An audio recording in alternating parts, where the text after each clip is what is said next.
जय हिंद दोस्तों। सपने वो नहीं होते जो हम सोते हुए देखते हैं, सपने वो होते हैं जो हमें सोने नहीं देते। सपनों का मतलब ही यही होता है। आइए समझते हैं ये है क्या। आप लोग में से जितने भी स्टूडेंट्स ये वीडियो देख रहे हैं, जो भी आप लोग का सपना है, सिर्फ सपना सोचने से कुछ नहीं होता। सपनों को अचीव करने के लिए हमें एक्ट करना पड़ता है। तो इसीलिए हम ये वीडियो लेकर के आए हैं। तो इसीलिए हम जो है वीडियो लेकर के आते हैं स्पेशली फॉर JMI BLLB, क्योंकि आपको पता है जो इसका एग्जाम जो होने वाला है मई के मंथ में होने वाला है। ये हम फरवरी में एंटर कर चुके हैं। तो फरवरी, मार्च, अप्रैल और मई, तो लगभग 3 महीना, लगभग 100 डेज के अराउंड आप लोग टाइम है।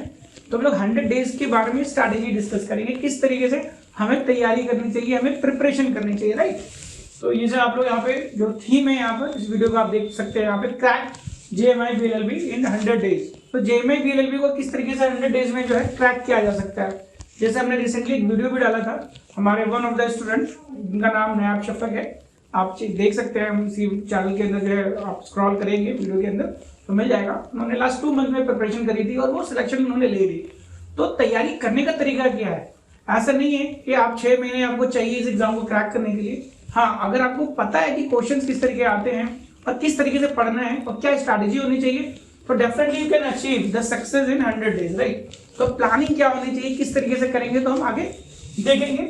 और आगे बढ़ने से पहले आपको बताते चले कि हमने रिसेंटली जो है प्रहार बैच लॉन्च किया है, जिसके अंदर जो है करंट अफेयर्स एंड इंग्लिश के आपको लाइव सेशन हम लोग प्रोवाइड करने वाले हैं। एंड साथ ही जो बाकी रिमेनिंग सब्जेक्ट्स हैं उसके रिकॉर्डिंग सेक्शन, जैसे रिकॉर्डिंग सेक्शन मिल सकते हैं, जैसे GS हो गया, लीगल हो गया एंड एलिमेंट्री मैथमेटिक्स। इसके अलावा जो है फुल लेंथ जो मॉक टेस्ट है 50 JMI AMU के, वो आपको मिलेगा इस बैच के अंदर। एंड साथ में गाइडेंस सेक्शन भी रहेगा। तो ये देख सकते हैं, ये तो अभी हमने लॉन्च किया था 12 आवर के लिए। तो अभी इसको फर्दर जो है दोबारा इस बैच को जो है हम रजिस्ट्रेशन की दोबारा ओपन कर देंगे फॉर 24 आवर्स।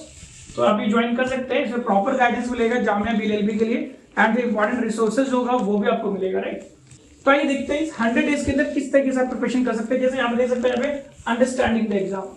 तो सबसे पहले आपको ये समझना पड़ेगा जो जामिया का जो एग्जाम होता है वो होता है क्या, उसका पैटर्न आपको आइडेंटिफाई करना पड़ेगा। अगर मैं पैटर्न की बात करूं तो पैटर्न यहाँ पे क्या होता है बच्चों, बहुत ही सिंपल तरीके से आपको यहाँ पे समझना है। जैसे है ना, जामिया की अगर हम लोग बात करते हैं यहाँ पर, तो जामिया के अंदर जो है जैसे आपको पता होना चाहिए, है ना, 150 क्वेश्चन जो है इसके अंदर आता है, 150 क्वेश्चन, ठीक है। अब ये 150 जो क्वेश्चन है वो सिर्फ और सिर्फ एक सब्जेक्ट पर नहीं होता, कई सब्जेक्ट्स होते हैं। There are 5 subject basically, right. Syllabus Jamia को यहाँ पे प्रिस्क्राइब नहीं करती, you don't need to worry about it. तो फोकस आपको PYQ पे करना चाहिए। PYQ पे जो टॉपिक्स हैं उसको देखते हुए आप क्वेश्चन करेंगे तो डेफिनेटली उस पर आपको आइडिया मिल जाएगा, राइट। और उसके अलावा हम लोग बात करें मार्किंग स्कीम। मार्किंग स्कीम कितनी होती है, दैट इज 0.25 मार्क्स। 1 मार्क्स, अगर एक क्वेश्चन आप सही करेंगे तो 1 मार्क्स को रिवाइड किया जाएगा, और एक क्वेश्चन अगर गलत होता है then 0.25 marks will be deducted in that case, ठीक है। So don't worry about it. तो very important is identify the important topic. तो इंपॉर्टेंट टॉपिक्स को किस तरीके से आप आइडेंटिफाई कर सकते हैं, वो आप लोग PYQ के बेस पे कर सकते हैं और एलोकेट द टाइम अकॉर्डिंगली। जैसे हम लोग बात करें, ये तो टाइम फ्रेम चल रहा है, जो 100 डेज बचे हुए हैं उसमें को टाइम भी देना पड़ेगा। टाइम कैसे दोगे, सबसे बड़ी चीज ये है। तो हम लोग इस वीडियो में इसे समझेंगे। वीडियो लंबी हो जाएगी तो आप लोग देखना, काफी इंफॉर्मेटिव, काफी आपको ये लगेगा, ठीक है। तो total will be the 150 questions, ठीक है। अभी जो 150 जो क्वेश्चन जो आते हैं वो 5 सब्जेक्ट्स में से आते हैं, ठीक है। तो ये आपको ध्यान देना है। फिर देखिए यहाँ पे सिलेबस में, सिलेबस भी आपको पता, सिलेबस तो जामिया प्रिस्क्राइब नहीं करती, तो फिर क्या करेंगे। तो उसके इसके लिए जो बेस्ट आइडिया है वो है PYQ। तो प्रीवियस ईयर के जो क्वेश्चन है वो आप देखें, उससे आपको आइडिया हो जाएगा कि किस किस टॉपिक से क्वेश्चन आ रहे हैं, राइट।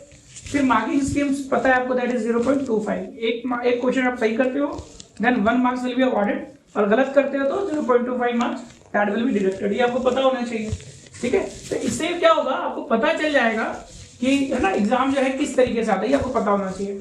और वैसे हम सिलेबस की, और वैसे हम सब्जेक्ट की बात करें तो सब्जेक्ट आपको पता है, तो इसमें से GS है और लीगल है। एग्जाम की, जामिया की हम लोग बात करें, अगर हम सब्जेक्ट की बात करें, देयर आर 5 सब्जेक्ट्स। अब 5 सब्जेक्ट्स कौन कौन से, अगर हम लोग बात करते हैं GS एंड लीगल, ये 2 ऐसे सब्जेक्ट्स हैं बेसिकली जो मिलाकर के जो टोटल जो क्वेश्चन आते हैं 80 आ रहे हैं, 40 ईच एंड 40 ईच।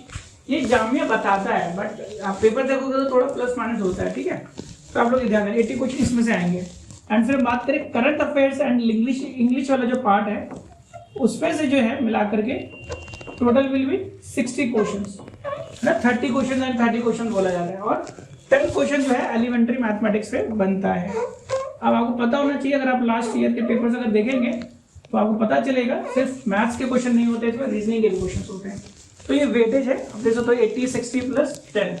तो ये हमें समझना पड़ेगा कि एग्जाम में आता क्या है और क्वेश्चंस किस तरीके से बन सकते हैं, ये आपको ध्यान देना पड़ेगा, राइट। उसके बाद अगर हम लोग बात करें तो नेक्स्ट पॉइंट है, बेसिकली नेक्स्ट पॉइंट है कि जो आपका जो है ना एक जो शेड्यूल है 100 डेज का, वो किस तरीके से कर सकते हो आप, राइट। हर ईच टॉपिक को आपको प्रायोरिटाइज करना पड़ेगा, एक रियलिस्टिक एक शेड्यूल बनाना पड़ेगा जो आप कर पाओ। फॉर एग्जाम्पल आपके पास 100 डेज हैं, उसको आप स्मॉलेस्ट सेगमेंट में बनाओ। एग्जाम्पल के तौर पे जैसा भी हमने आपको बताया लीगल एंड जीएस 80 मार्क्स के हैं, मतलब ज्यादा प्रायोरिटी आपको जीएस एंड लीगल पे देना चाहिए, बट साथ में करंट अफेयर्स भी इक्वली इंपॉर्टेंट है। इस क्वेश्चन तो आते हैं स्टैटिक जीके और करंट अफेयर्स का जो कॉम्बिनेशन है अराउंड 70 क्वेश्चन वहां से देखने को मिल ही जाएगा। अगर आपने करंट अफेयर्स और जीएस के अंदर आपने अच्छे से काम कर लिया, इंक्लूडिंग अगर हम लीगल की बात करें तो बहुत आसानी से आप कट ऑफ के आसपास पहुंच सकते हैं। और यहाँ पे इंग्लिश और एलिमेंट्री मैथमेटिक्स की बात नहीं कर रहा हूँ, क्योंकि इंग्लिश ऐसा पार्ट होता है जो है ना आप कह सकते हो इट्स लाइक इन ओशन है, क्योंकि जो मैक्सिमम जो पार्ट आता है इंग्लिश में आप देखोगे तो ज्यादा जो वेटेज है वो वोकैबुलरी पार्ट का है। तो वोकैबुलरी का एक तरह का ओशन माना जाता है, राइट। और उस आप जितने भी करोगे, क्योंकि हम देखा जाए कि 100 डेज के अंदर सब कुछ तो आप कवर नहीं कर सकते, बट वोकैबुलरी भी कैसे करना है, तो लास्ट के प्रीवियस ईयर्स के जो क्वेश्चन है एटलीस्ट वो आपको करना चाहिए। और इसके अलावा और भी सोर्सेज हैं, बाकी आप लोग टेलीग्राम को आप फॉलो कर लो, वहाँ पे हम लोग तक चीज़ें जो है आपको बताते रहते हैं। तो कहने की बात क्या, कहने की बात ये है कि आपको आइडेंटिफाई करना पड़ेगा। जैसे हमने लीगल एंड जीएस की बात करी, तो लीगल के वो एरियाज वो टॉपिक्स जिससे ज्यादा क्वेश्चन आ रहे हैं, जैसे इंडियन कॉन्ट्रैक्ट एक्ट हो गया, लीगल के अंदर प्रिंसिपल एंड फैक्ट्स वाले क्वेश्चंस हो गए, तो ये आप लोग देखो कि इसमें प्रैक्टिस करो। लास्ट 5 ईयर की पेपर उठा लो, देखो कि क्वेश्चन किस टाइप का है, ताकि आपके प्रिपरेशन में काफी ज्यादा हेल्प मिल जाएगी। ये तो ही एक बात। फिर बात करते हैं जीएस। अब जीएस में आप आइडेंटिफाई करो किस एरिया से ज्यादा क्वेश्चन आ रहे हैं, लाइक पॉलिटी, तो पॉलिटी पे ज्यादा वर्क करो। अगर आपने पॉलिटी पर और लीगल पे अच्छे से काम कर लिया, यकीन मानना 50 प्लस जो क्वेश्चन है आपके तो हो ही गए, है ना। आप 60 के आसपास भी अचीव कर सकते हो अगर सही से अगर आपने काम कर लिया। 50 प्लस तो यही पे आपका हो गया। और करंट अफेयर्स के 30 क्वेश्चन आते हैं, और 30 में और जो बाकी जो जीएस का पार्ट है, अगर पॉलिटी को हटा दें, हमने जीएस के अंदर पॉलिटी के अलावा जो नॉन पॉलिटी की जो जीएस के जो क्वेश्चन बनते हैं स्ट्रैटेजी के अंदर एंड करंट अफेयर्स मिला करके, मैं नहीं मानता अगर आपने अच्छे से तैयारी की होगी, प्रैक्टिस अच्छे से आपने किया होगा, तो 25 क्वेश्चन से कम आप वहां पर लेकर के आ सकते हो। तो 50 प्लस 25 75 के आसपास आप पहुंच गए। अभी तो एलिमेंट्री मैथमेटिक्स इंग्लिश की तो हमने बात ही नहीं की, राइट। तो आपको इस तरीके से प्लान करना है कि हमने भी क्या कर लिया है और क्या अभी बाकी है और किस तरीके से कर सकते हैं। एक रियलिस्टिक शेड्यूल बनाओ, एक टॉपिक बनाओ कि किस टॉपिक में हमारा एरिया, कौन सा जो एरिया है वो हमारा वीक है, उसके ऊपर काम करो। उससे रिलेटेड कोई क्वेश्चन छूटना नहीं चाहिए। पीवाईक्यूज करो, पता चल जाएगा। रिवीजन, जो टॉपिक हो चुका है उसको रिवाइज करो। तो ये बहुत इंपॉर्टेंट चीज है जो आपको समझना चाहिए। फिर क्या करना है, जो आप लोग पढ़ते हो, ठीक है ना, आपको क्या करना है, अचीवेबल गोल बनाना है डेली बेसिस पे। जैसे आपके से जो डेली जो स्टडी सेशन है, आपको करना क्या है, जो आप लोग जो गोल बनाते हो कि भैया हमको पॉलिटी आने वाले 10 दिन में कंप्लीट कर लेना है या 15 दिन में कंप्लीट कर लेना है, तो पॉलिटी के जो टॉपिक है, सब टॉपिक्स वो देखो कि डेली बेसिस पे। तो जैसे हम बात करें पॉलिटी के कुछ सब टॉपिक्स, जैसे कॉन्स्टिट्यूशन कर लिया, प्रेसिडेंट कर लिया, जुडिशियरी कर लिया, इंपॉर्टेंट अमेंडमेंट्स कर लिया, पंचायत कर लिया, ठीक है। जो छोटे छोटे जो इसके सब टॉपिक्स हैं उस पर काम करेंगे। एग्जाम्पल के बहुत सारे सब टॉपिक्स आपको मिल जाएंगे। फंडामेंटल राइट्स है, डीपीएसपी है, लॉट ऑफ टॉपिक्स, राइट। तो वो देख लो, हाँ भाई मेरा फंडामेंटल राइट है कि नहीं, जो मैंने पढ़ा फंडामेंटल राइट उससे क्वेश्चन हो रहे नहीं, तो वो आपको पता चलेगा, उस गोल्स को अचीव करने में आपको हेल्प मिलेगा, राइट। तो ये आपको ध्यान देना है। इसके बाद में बात करें फोकस ऑन योर बेसिक्स, ये बहुत इंपॉर्टेंट। जो क्वेश्चन जो जामे में आते हैं ऐसे है ना, सारे क्वेश्चन जीएस के जो भी सब्जेक्ट है एज इट इज नहीं आ जाते, कभी कभी कॉन्सेप्ट बेस्ड भी आता है। डायरेक्ट क्वेश्चन ना करके स्टेटमेंट बेस्ड क्वेश्चन बन जाता है, ठीक है। मैथ्स द फॉलोइंग बन जाता है। अगर कॉन्सेप्ट पता होगा तभी आप कर पाओगे। तो जो स्टडी जो करें आप बेसिक्स के अकॉर्डिंग करें, ठीक है। जो भी चीजें हैं उसके अंदर जो बेसिक कॉन्सेप्ट है उसको समझते हुए चीजें करें, रटने की कोशिश ना करें। जैसे अभी आप देखोगे 2023 में एक क्वेश्चन बना था पॉलिटी के अंदर, जो है electoral college of president vice president. तो जिनको पता होगा तो वो इजीली करके आ पाएंगे, जिनको नहीं पता है तुक्का करते रहेंगे सिर्फ, है ना, तो फिर दिक्कत होगी। तो प्रैक्टिस तो इंपॉर्टेंट है ही है, बट प्रैक्टिस का मतलब ये नहीं कि आप उसको मगअप कर लो, रट लो। रटने की कोशिश ना करना, आप उसको फोकस करो, अपने बेसिक्स को इम्प्रूव करो, है ना, कॉन्सेप्ट करते हुए चलो, राइट। तो ये चीजें हैं जो आपको ध्यान देनी पड़ेगी और देना भी चाहिए। फिर उसके बाद हम लोग बात करें जो क्वालिटी जो है, स्टडी मटेरियल जो है, उसके ऊपर आपको काम करना पड़ेगा। अब स्टडी मटेरियल की हम लोग बात करें, अब लोग क्या क्या फोकस कर सकते हो। अगर आप हमारा बैच ज्वाइन करोगे तो आपको, तो हम लोग जो क्वालिटी स्टडी मटेरियल है वो तो हम आपको प्रोवाइड करते ही हैं। तो ये तो हो गया क्वालिटी। फिर उसके बाद जो नेक्स्ट पॉइंट है that is practice regularly. Practice is very important, ये की है। अगर आप ये नहीं करेंगे तो आप बहुत पीछे रह जाएंगे, मैं आपको क्लियरली बता दूं। Practice is very important. जो भी पढ़ा है उससे रिलेटेड आपको एमसीक्यू प्रैक्टिस करना ही है, ठीक है। जो भी मैंने सोर्सेज बोला है उसको आप सोर्सेज को बाय कर लो, ठीक है। और अभी हमने रिसेंटली जो है एक बैच भी शुरू किया है दैट इज प्रहार बैच, आप उसको ज्वाइन कर लो, वहाँ पे भी आपको काफी चीजें मिल जाएंगी, राइट। तो आपको ध्यान देना है। अब प्रैक्टिस करना आपको रेगुलरली, जैसे कोई टॉपिक लिया, जैसे कॉन्स्टिट्यूशन आपने किया, उससे रिलेटेड एमसीक्यूज कर लिया, है ना। प्रैक्टिस से क्या होगा, आपके वो एरियाज डिफाइन होंगे जो आपका गैप हो गया, नहीं पढ़ा है, या आपकी कॉन्सेप्ट आपकी वीक हो, मतलब वीक एरियाज को आप आइडेंटिफाई कर सकते हो। तो ये आपको थोड़ा सा ध्यान देना है इसके अंदर। तो weak area will be identified by the practice, basically regular practice is the key, ये आपको ध्यान देना है। फिर नेक्स्ट है आपका रिविजन इज द की। प्रैक्टिस किया आपने, अब आपको रिविजन भी करना है, क्योंकि हमारी आदत होती है या ह्यूमन में भूलने की टेंडेंसी होती है। तो बेटर है ना, रिवीजन करेंगे तो आपका बेटर रिटेंशन हो सकता है, उसको ज्यादा दिन तक आप उसको याद रख सकते हो। तो रिवीजन इज इंपॉर्टेंट। सिर्फ आपने प्रैक्टिस किया और छोड़ दिया, ऐसा नहीं करना, आपको रेगुलर इंटरवल पे। जैसे अभी आपने पॉलिटी हो गया या आपका करंट अफेयर्स हो गया, जैसे करंट अफेयर आपने जनवरी का किया, अब देखो 10 दिन के बाद कि हाँ वो करंट अफेयर्स आपके जनवरी के आपको याद है नहीं है, तो that will definitely be help, right. काफी आपको उसका हेल्प मिलेगा, राइट। तो ये ध्यान देना है।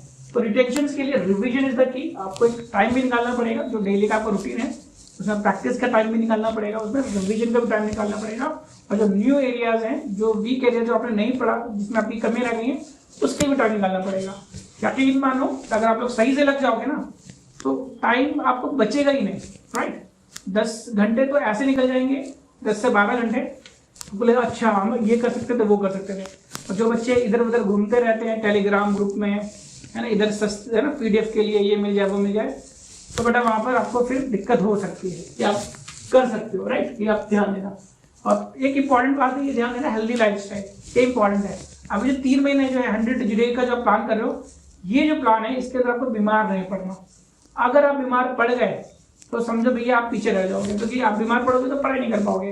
कहते हैं ना कि ये हेल्दी शरीर के अंदर ही है ना हेल्दी माइंड एग्जिस्ट करता है, तो वही वाली बात है बेटा, ठीक है। प्रॉपर आपको न्यूट्रिशन लेना है और साथ ही में जो है नींद प्रॉपर लो, ठीक है। 8 घंटे की तो नींद जरूरी है, ये नहीं कि नींद में कटौती करो, है ना। सोशल मीडिया या दोस्तों के आपके जो टाइम खराब हो रहे हैं फोन वगैरह पे, वो आप कट करके पढ़ाई पे लेकर के आओ, ना कि नींद को कट करके पढ़ाई पे लेकर। स्मार्ट तरीका यही है, नहीं तो अपने आप को आप बीमार कर लोगे तो आप पीछे चले जाओगे, ठीक है। और एक एडवाइस है मेरी तरफ से, आप लोग जब भी पढ़ाई करें तो मोबाइल को फ्लाइट मोड पे लेकर के पढ़ाई करें, राइट।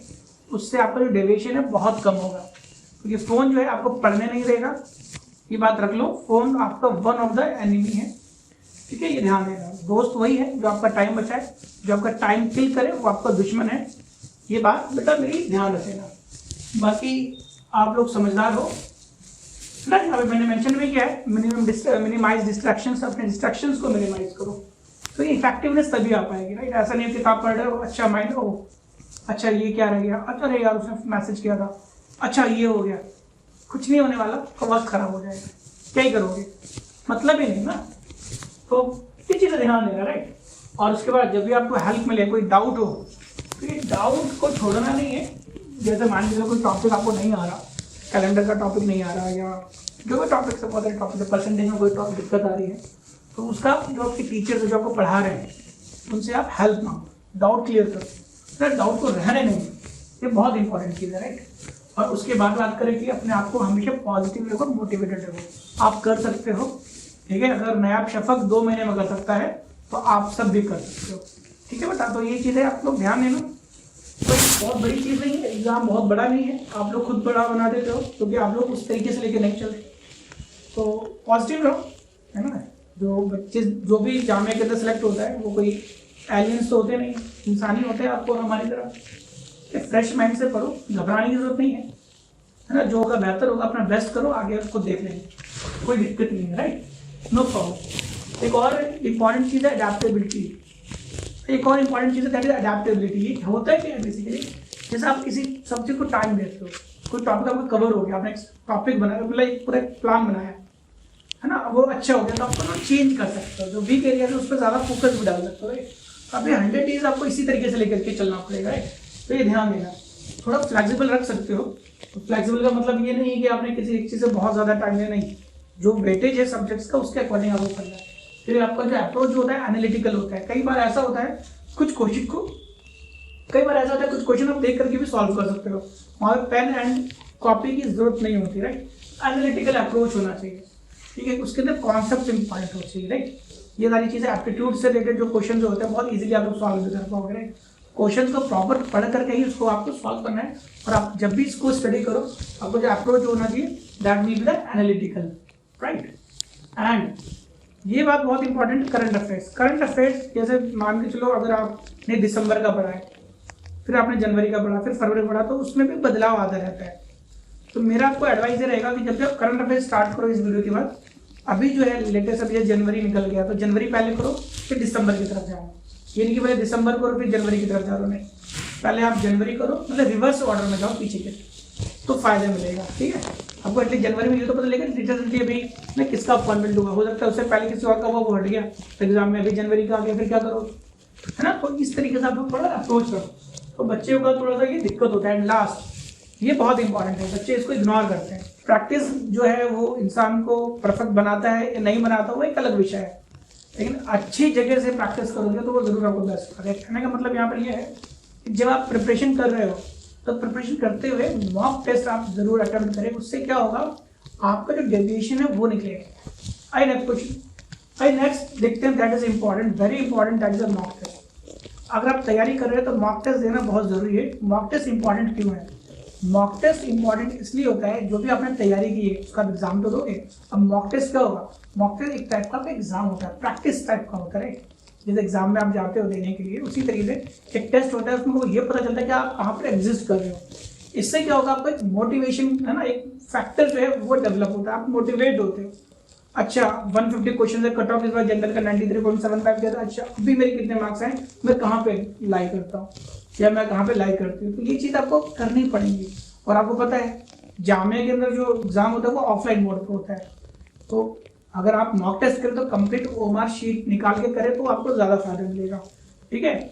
और जो बच्चे हमारे MLS में ज्वाइन है उन सबको हम लोग ऑफलाइन मॉक दे रहे हैं, और जो हमने जो बैच निकाला है प्रहार बैच, इससे पहले प्रयास बैच निकाला था, तो जो भी बच्चे उसमें एनरोल्ड हुए हैं तो उनको हम लोग अवेलेबल करवाते हैं। वो अगर मॉक टेस्ट लेना चाहते हैं हमारे ऑफलाइन तो वो मिल जाते हैं, ऐसे आउटसाइड तो हम लोग नहीं देते उसको। और जो बच्चे एनरोल्ड होते हैं उनको डेफिनेटली एक ऑफर मिल जाता है, वो आकर के दे सकते हैं। दिल्ली में हमारा सेंटर है, वहाँ पे हम लोग ऑफलाइन मॉक भी कंडक्ट करते हैं, जैसे एग्जामिनेशन हॉल में मॉक होता है उसी तरीके से करते हैं।